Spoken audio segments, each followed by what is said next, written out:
Tout ce qui sera dit ici à la Jalsa, que ce soit en ourdou ou en anglais, sera traduit en français par notre équipe dans les cabines qui se trouvent derrière moi.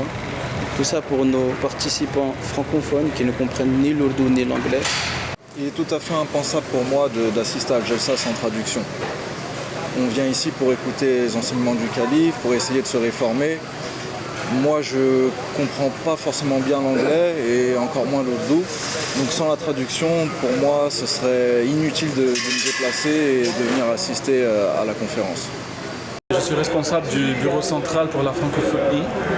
C'est un bureau qui est fonctionnel tout le long de l'année, mais nous sommes ici en train de faire de l'interprétariat durant la conférence annuelle, la Jalsa Salana de la Grande-Bretagne. Nous le faisons aussi en Allemagne chaque année. Et nous sommes ici une équipe de 5 personnes. Donc en général, nous ne sommes que 2. Mais durant la Jalsa, nous avons certaines personnes qui nous ont aidés au cours des dernières années, qui viennent nous prêter main forte. Et cette année, donc, nous sommes à 5.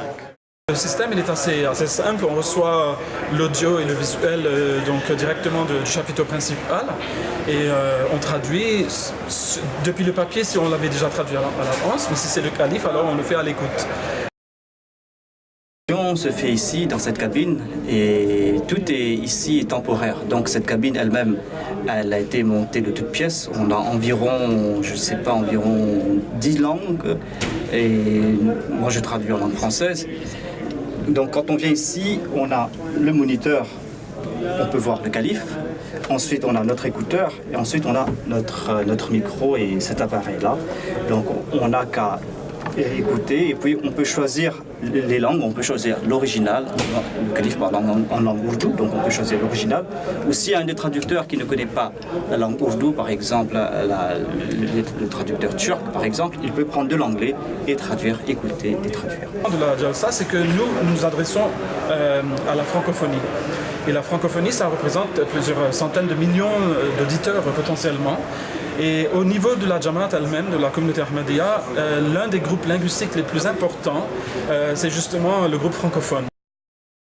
Évidemment, c'est une énorme responsabilité, car nous ne pouvons pas mettre des mots dans la bouche du calife en particulier, mais quand même, c'est un énorme honneur pour nous tous, traducteurs, interprètes, parce qu'il y a des personnes dans le monde qui ne comprennent pas l'ourdou, qui ne comprennent pas l'anglais, qui ne comprennent pas l'arabe, et ils s'en tiennent au français, et donc ils ont besoin de la traduction française, et donc la traduction française a définitivement sa place dans le monde de l'Ahmadiyya.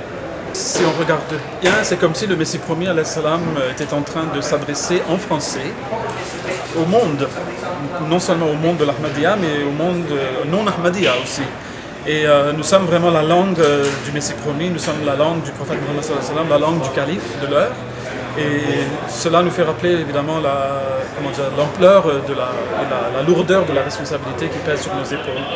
Nous, notre tâche, c'est de transmettre, nous sommes le truchement au sens propre et au sens figuré du calife, de la communauté. Nous sommes en train de transmettre le message. Donc on prend les messages du calife, du Messie promis, et on le transmet à ces différents peuples.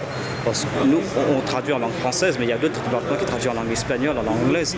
Et comme l'a dit le Messie promis, c'est qu'il y a des nations qui ont été préparées par Dieu qui vont se joindre à la communauté. Et ces nations ne parlent pas la langue ourdou. C'est la langue dans laquelle toute notre littérature se fait et la majorité des membres de la communauté parlent la langue ourdou. C'est pour cette raison que le calife s'adresse en langue ourdou en majorité des cas. Donc toutes ces nations, toutes ces personnes ne parlent pas la langue ourdou, d'où la nécessité de la traduction. Donc on essaye de faire de notre mieux pour que les nouveaux venus, les nouvelles nations qui vont se joindre à la communauté puissent bénéficier de ce grand trésor que le Messie promis, que la communauté offre à l'humanité.